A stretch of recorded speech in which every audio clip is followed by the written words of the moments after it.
Bend your legs and configure them as if you were sitting in a chair. And now place the palm of your left hand somewhere on the floor where you know you could lean on it if you wanted to. And now extend the right arm out along the floor in front of you.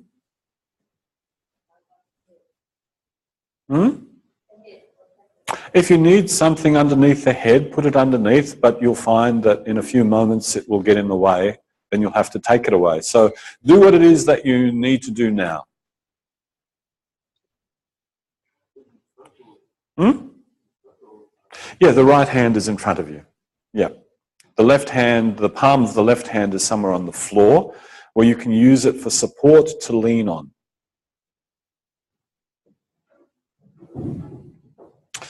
And now start to explore the floor in front of you with your right hand. Feel free to bend the elbow, to lengthen the arm, shorten the arm as you wish.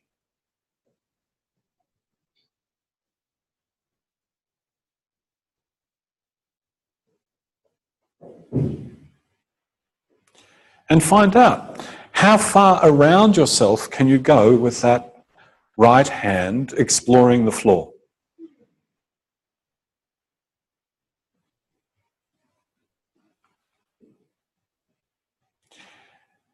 And it won't take you long to discover that the kind of surface that you're lying on makes a difference. And it won't take you long to discover that what you have around you makes a difference, because if you're circling the arm, your hand can bump into all sorts of things.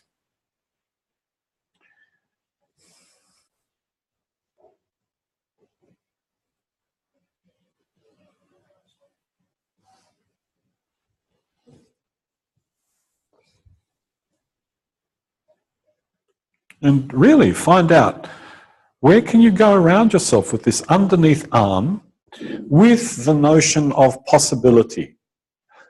Let's change the parameters just a little bit. So where is possible rather than impossible? You know that one? Moving from the impossible to the possible. Where is it possible to move your hand? And if you hold your breath a little bit, it's all right. It'll get better as you go. So the direction of progress is from the impossible to possible. So you could have possible in your attention. And then from the possible, it goes into the comfortable and easy. So before you get to comfortable and easy, you could go looking intentionally for possible. What makes it possible?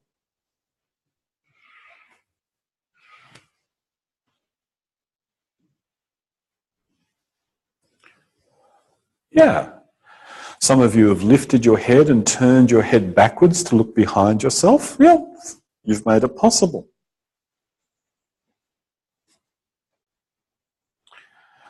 Some of you, to get the arm behind you, have lifted the head and put it back down. You've made it possible. Because for the arm to get behind you, it has to go underneath the head, doesn't it? Is there another way to get the arm behind you?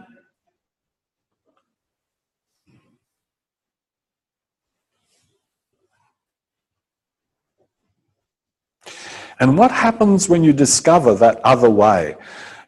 Do you shift from suddenly the movement's doing this kind of frantic search to suddenly you go, oh, there it is, and you calm down. You go, I found it.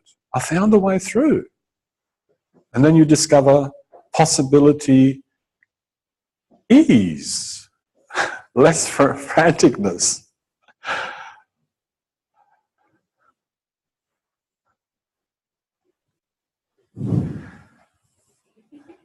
Now, in whatever way you can, could you please place your hand on the floor behind you so that the fingers are pointing towards the right-hand side of your waist? I'll say that again.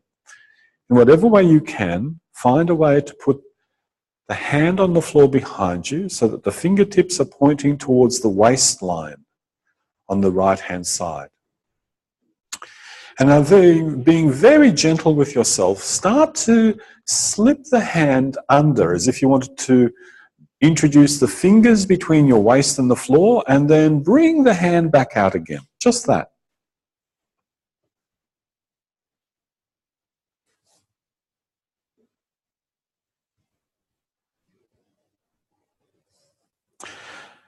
Now it's going to be hard to slip your hand under your waist if you're suddenly lying on your belly. Because the waist on the right disappears. Suddenly the waist is towards the other side. So stay on your side. And what can you do to assist creating that space between the waistline and the side? So could you do something with that left hand? You know, the hand that was there ready to lean on in case you needed it? Maybe a little push with the hand would help.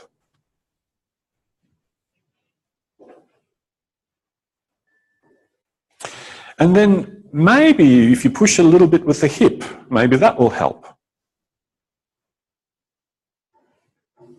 So you're sort of checking for resources. How can I lift the waist a little bit under? But for some of you, it mightn't have anything to do with the waist. For some of you, it would be the shoulder.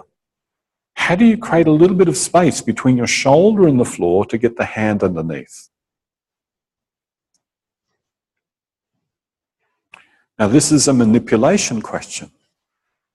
What do you do with your body to allow the hand to come underneath, and that means the arm and the shoulder?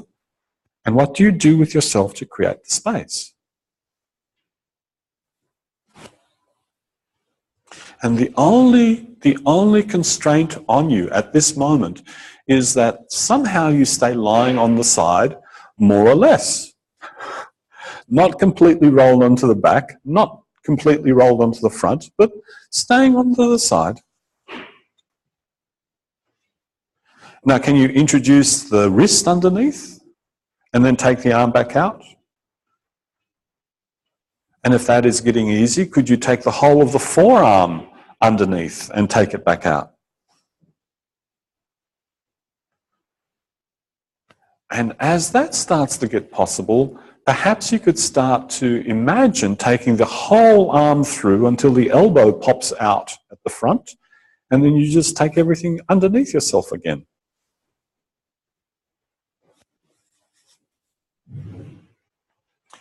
And now you can really get curious about how do you create that space so that the arm can thread through underneath and thread out again behind you.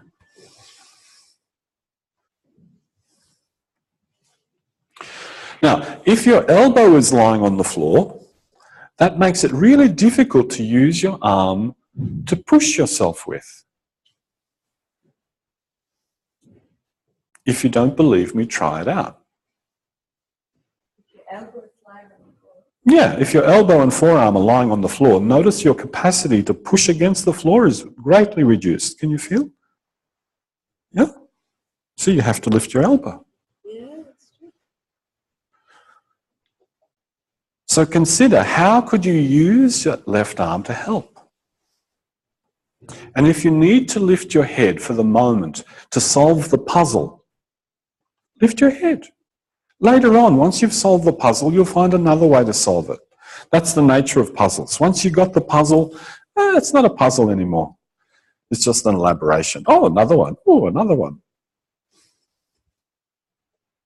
That's why there's a whole industry in puzzle. They keep having to make new ones. This is just the same puzzle. Great. Now, the next time that you take your arm through, lengthen it out so the whole right arm is straight again. And there it is, straight in front of you. Now, how do you take it backwards? Instead of threading the fingers through, could you thread the elbow through first and just make enough space for that elbow to fit under? Now, unfortunately, elbows are a little bit bigger than fingers. So how do you create that space for an elbow to get underneath? Feel free to roll yourself. Feel free to lift any part of yourself that you feel is needed to lift. Lift it. There we go. And then with every taste of the movement, you can stop, you can reflect, and you can say to yourself, well, I did it. Could I make it a little easier next time? And if you ask yourself that question, you will make it easier next time. But if you never do, then you're leaving it kind of to chance. And some of you, because you're on sticky surfaces, it gets hard.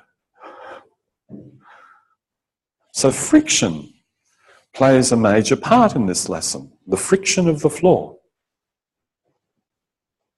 Or the mat, especially the neoprene mats or the yoga mats, yes? Make a big difference.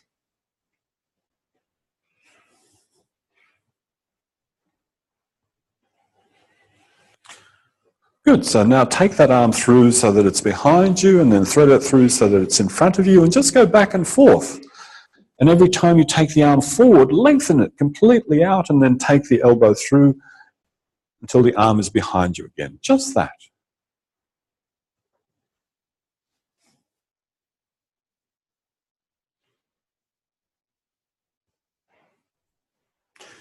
There's no need to circle the arm. Just take it backwards and forwards. You know, like those old-fashioned locomotives? You know how the arms just go back and forth on the wheels? Just go back and forth and back and forth. And now, for some of you, you do this very cleverly. It's almost like your arm hardly moves on the floor and you take your whole body backwards of your arm and then you take your whole body forwards of your arm. And the arm only moves minimally. Now that's intelligent. To move the whole body around the arm. That's clever. See, there's more than one way to solve the puzzle.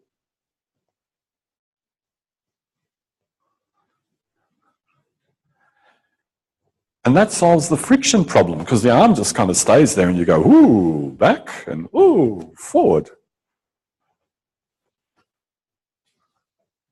So instead of the distal part of yourself moving, which is the arm, the limbs are distal, you move the proximal self, the proximal part of yourself, the chest, the torso, around the distal.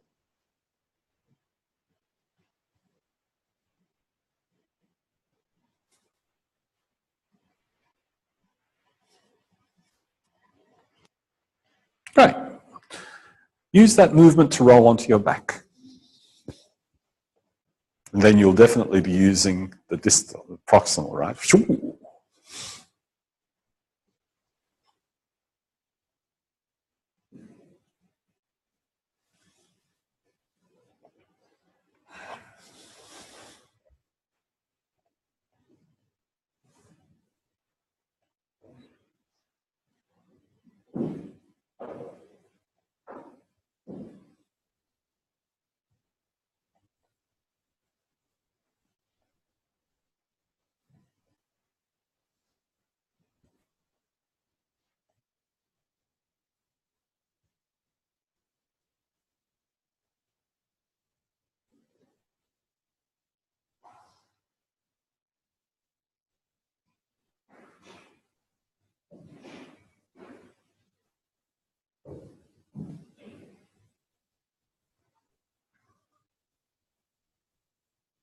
Roll onto your right side again.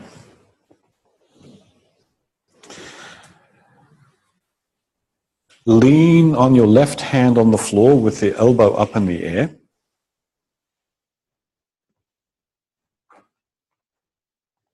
Have your right arm out in front of you.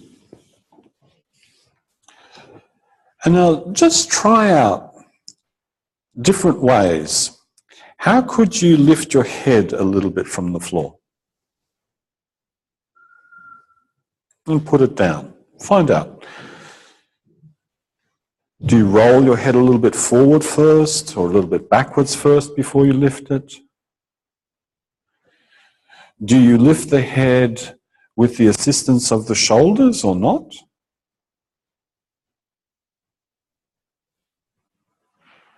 Do you lift the head with the assistance of that left arm or not?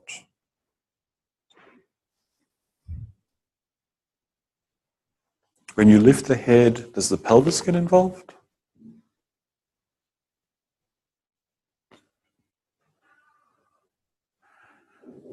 Great. Now, stop.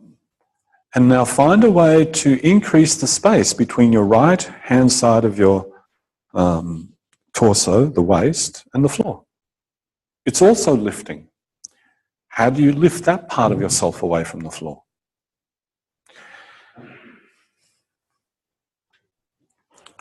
And still know that somehow you're on your side.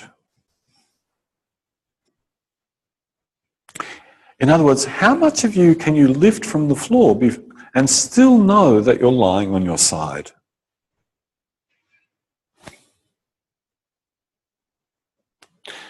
Great. And now find a way to lift the right shoulder from the floor.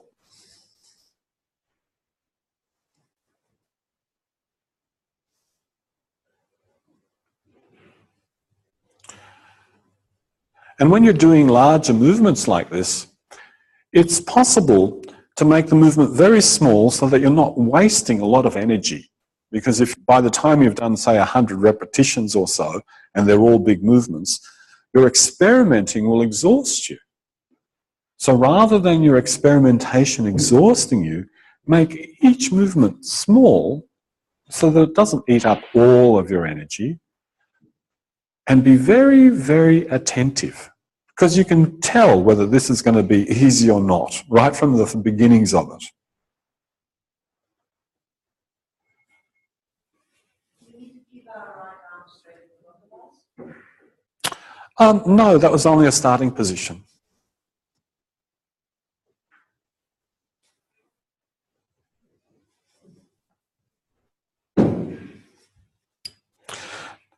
Now, notice how much you involve your pelvis to do that.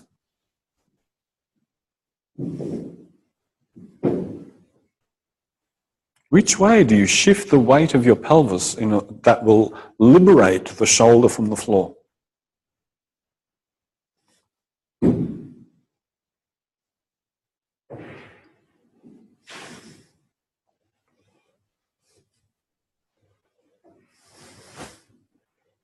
Great. Now, knowing how to lift all these various parts of yourself, use that knowledge and start to find a way to circle your right arm completely around yourself until it ends up on the floor in front of you. Take your time. Experiment a lot and pay close attention to your breathing and your sense of comfort.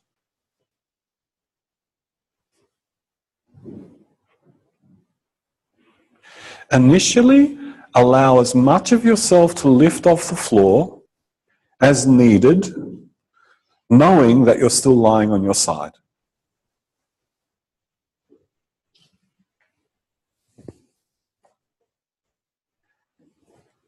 And after you've had a few tastes, maybe you'll find that it's not so necessary to lift so much and you could lift less. So the strategy is do what's needed within the constraints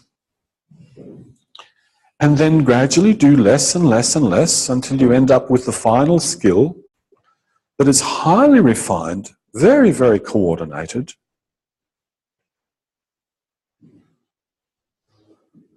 that is simple, easy, and you know what the next thing in the progression is? Elegant. And for Feldenkrais, elegance just meant it's got no other rubbish associated with it, to quote him. No other rubbish. You're only doing what's necessary, nothing else. Or everything that's superfluous, everything that gets in the way, everything that's extraneous, all gone. Just left with the essence. That's elegant.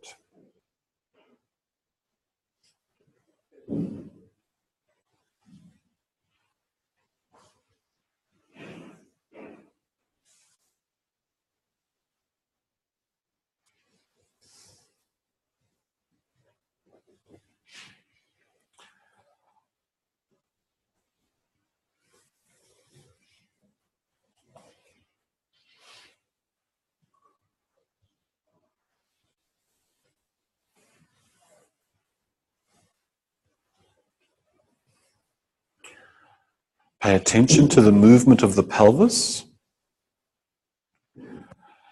And especially notice, are there any moments that the pelvis stops moving?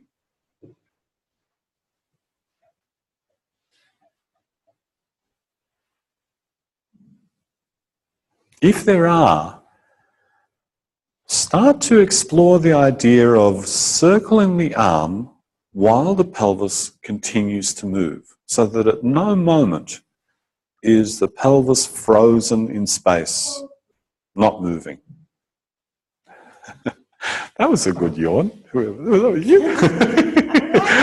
Yeah, that's cool. Yes, that's why I said that was a good yawn. That was nice. I wasn't being nasty. That was true. I was like, oh, very good.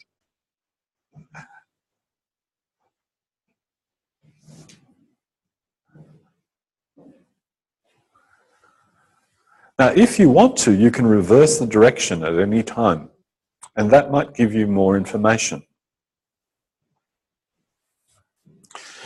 One of the difficult points in this movement is that moment when the arm has to do the upper half.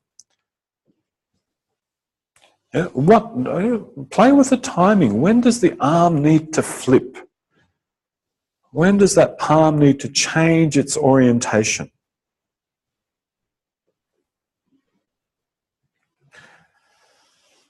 And there's two distinct moments in this movement when the palm changes its orientation, as it goes underneath you and as it goes overhead,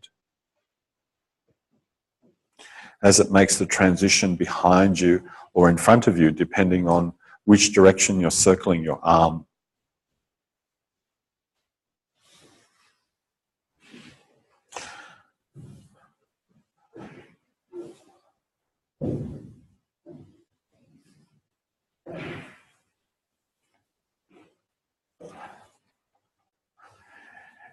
Is the pelvis continuously moving, or is there a moment of freezing? And there's a high likelihood at that moment of freezing is when you get stuck, or when you over-effort. So in this movement, there's something really important about the continuous motion of the pelvis.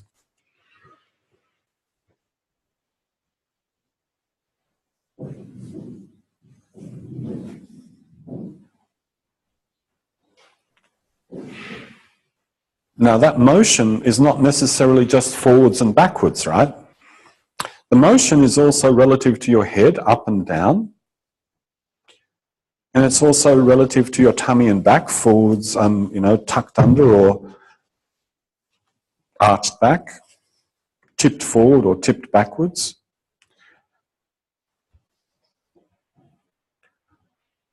But the easiest way to know whether your pelvis is continuously moving is to sense the contact between your pelvis and the floor.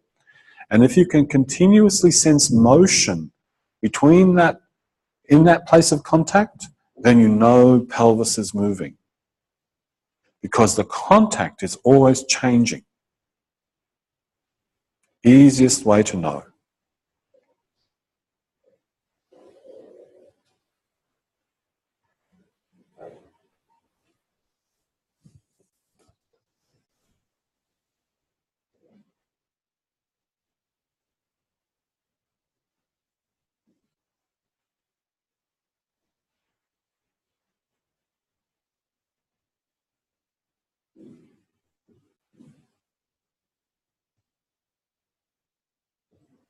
And then the head lifts and the arm goes underneath, yes.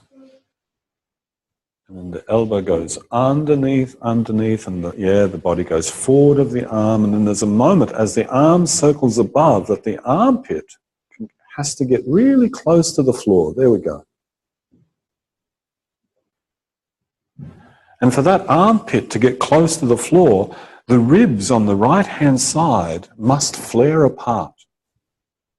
They must.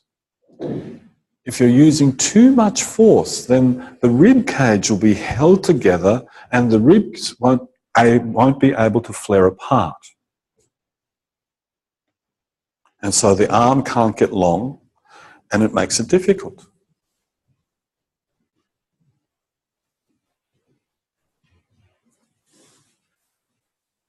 That's it. And you lift your head at an appropriate time. You use that left hand to assist. And then for the arm, the right arm to get under the hand, the left hand has to lift at an appropriate time. So there's a lot of timing involved in this. The lifting of one part, lifting of another part, moving relative to each other.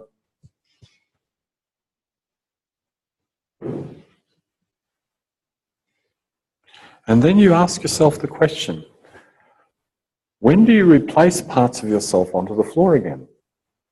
How? Yeah, there we go. Yes, yes, yes, yes. Yeah. So rather than keeping yourself suspended in the air continuously, which is one way of doing this, you let parts rest when they can rest. Which means softening them.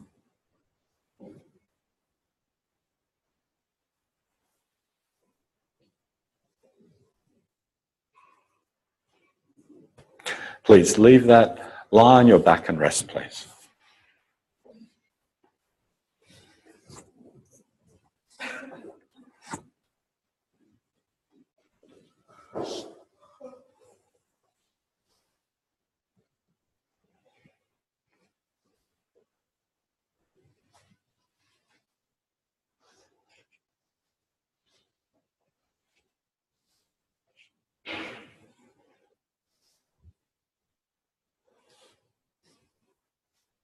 So we're going to finish off the day with a little bit of an observation and a little bit of hands-on.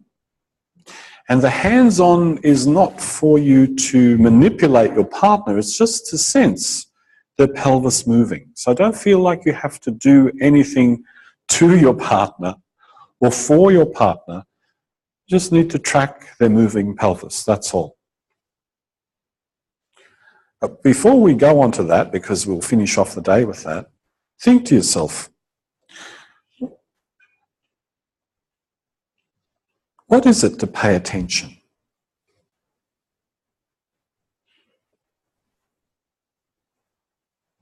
How do you pay attention? What do you do? Do you form your body in a particular way to pay attention? Do the eyes do something in particular and the mouth? Does your breathing change to pay attention? Or do you have a concept of paying attention as being this very abstract mental thing that you do? This mental activity that has nothing to do with your bodily functions, apart from the functioning of your neurons in your brain. And how do you organize yourself to attend? How do you organize yourself to be aware?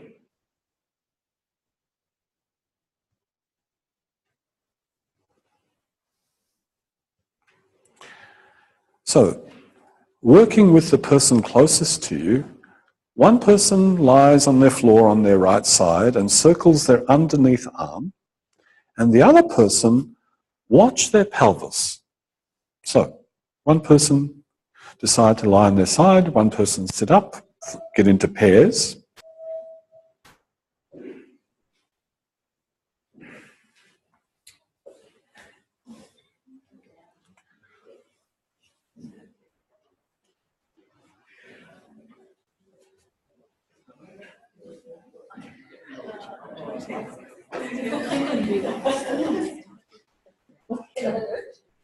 Yep.